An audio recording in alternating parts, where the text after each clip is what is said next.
Hi everyone, welcome to week 3 of your Pharmacy Procedures 1 course. This week we're going to be covering Chapter 3. Chapter 3 is all about solving common fraction equations.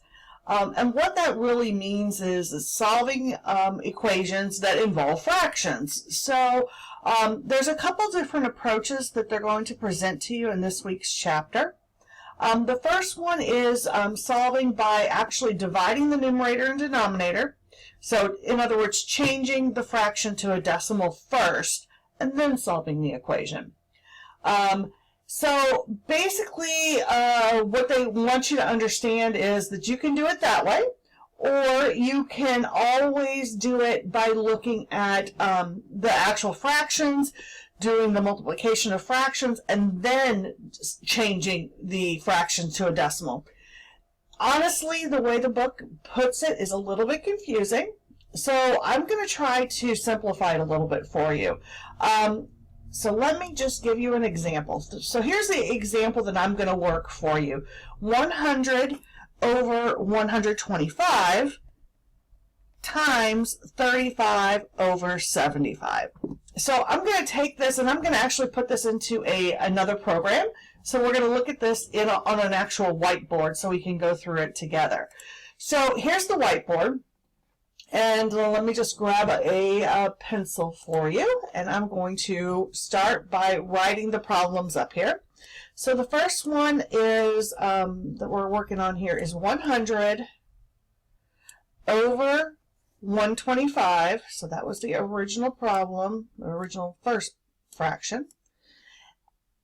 And then we're going to multiply that fraction times 35 over 75. So basically what your textbook is going to show you is that you can do this a couple of different ways. You can first change both of these to decimals and then multiply. So if we were going to change 100 over 125 to a decimal, we're just going to put it into the calculator, 100 divided by 125, hit your equals button, and this is going to be 0.8. So 0.8. And then we'll do the same thing with the second fraction. 35 divided by 75, hit your equals button, and you're going to get 0.46 repeating. So that's going to go on forever. And we're just going to multiply these two decimals then together.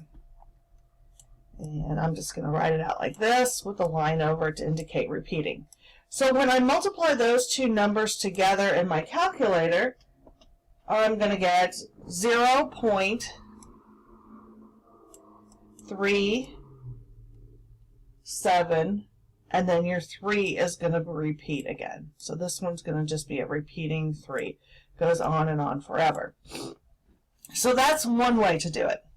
The other way to do it is just to multiply straight across. So if we multiply straight across, 100 times 35 is going to be 3,500.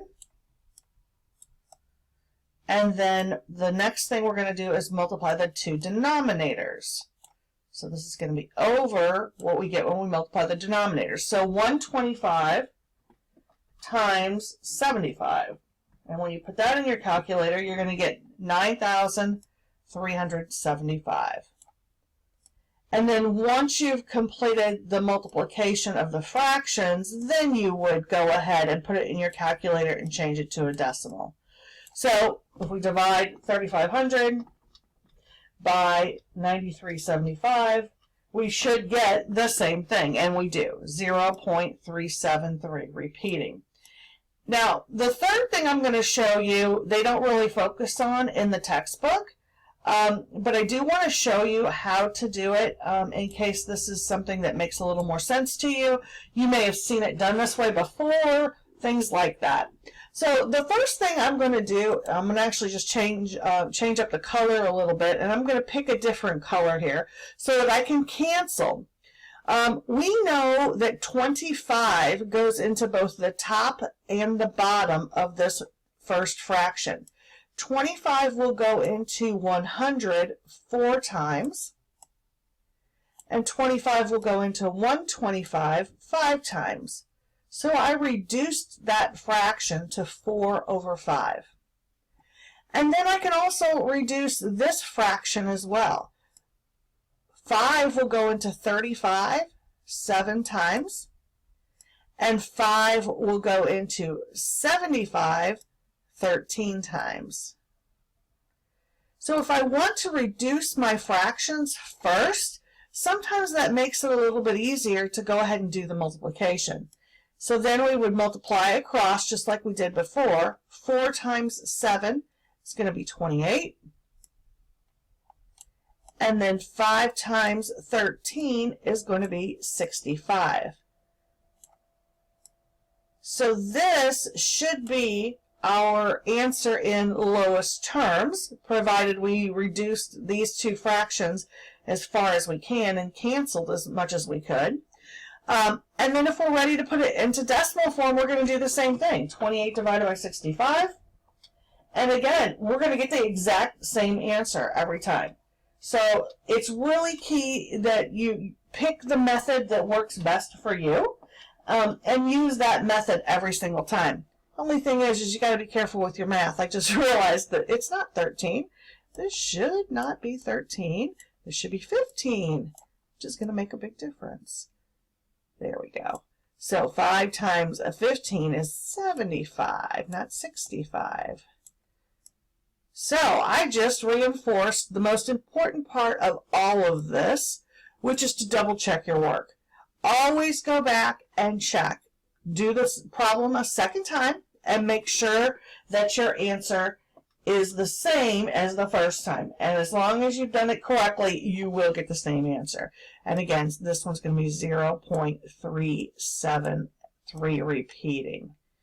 So if you have any questions as you go through this week's material, please make sure and reach out to me. Just make sure you're following the directions on the homework assignment, putting your answers in the right format, and you should be good to go. Have a great week.